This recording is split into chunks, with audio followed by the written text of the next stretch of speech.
The whole aim of Newspeak is to narrow the range of thought. In the end, we'll make thought crime literally impossible because there'll be no words to express it. But even now, there's no excuse for thought crime. It's just a question of reality control, of self-discipline. When Newspeak is perfect and compulsory, there won't be the need even for that. The revolution will be complete.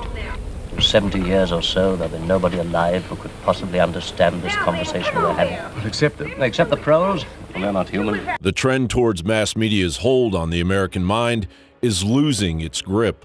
Gallup polls show that on average, only 40% of Americans trust mass media, and the decrease has progressed since the mid-2000s. The re-election of George W. Bush hammered public trust from 54% in 2003 to 44% in 2004. Both ABC News and CBS News have siblings in the Obama administration. CBS News President David Rhodes and ABC News President Ben Sherwood, both of them have siblings that not only work at the White House, that not only work for President Obama, but they work at the NSC on foreign policy issues directly related to Benghazi. And no one batted an eye after former White House press secretary Jay Carney, it's not because I'm a paragon of virtue, it's because that would be a terrible way to do the job, who repeatedly pushed false talking points to the American public and is married to an ABC senior correspondent, is now to be a trusted voice on CNN. You know, facts are stubborn things, Mr. Carney. Senator, I understand that you present the facts that you believe are true based on the argument that you've made for a long time, sir, that we should... The Los Angeles Times reported that young people spend an average of 200 hours per month watching media. So why would trust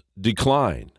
We mustn't be caught by surprise by our own advancing technology. I would feel it's being used too much to distract everybody all the time. But I mean, imagine, which must be the situation in all communist countries, where the television, where it exists, is always saying the same thing the whole time, is always driving along. It's not creating a wide front of distraction, it's creating a one-pointed drumming in of a single idea by bypassing the sort of rational side of man and appealing to his subconscious and his deeper emotions and his physiology even, making him actually love his slavery. Currently, 6 corporations feed the public 90% of all the collectivized info it has to offer. For example, the lurid details of Stephen Collins' child molestation investigation are repeatedly broadcast across the media landscape, while reports of 418 North Carolina children being raped by illegal aliens in 1 month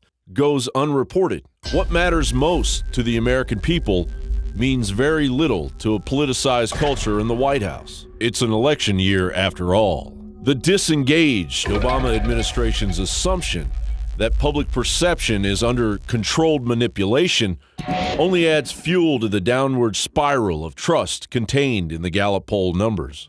In the words of Abraham Lincoln, you can fool all the people some of the time, and some of the people all the time, but you cannot fool all the people all the time. John Bound, Infowars.com.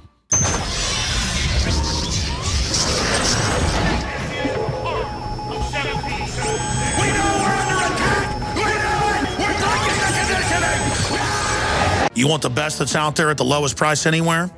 Well, we're bringing you a total win-win. The ultimate value, cutting-edge, trailblazing game changer that also supports the InfoWar. We have produced a limited run of DNA Force, and it will take up to 12 weeks to produce more once we sell out. Secure your DNA Force today at InfoWarsLife.com or call toll-free 888-253-3139. DNA Force from InfoWars Life.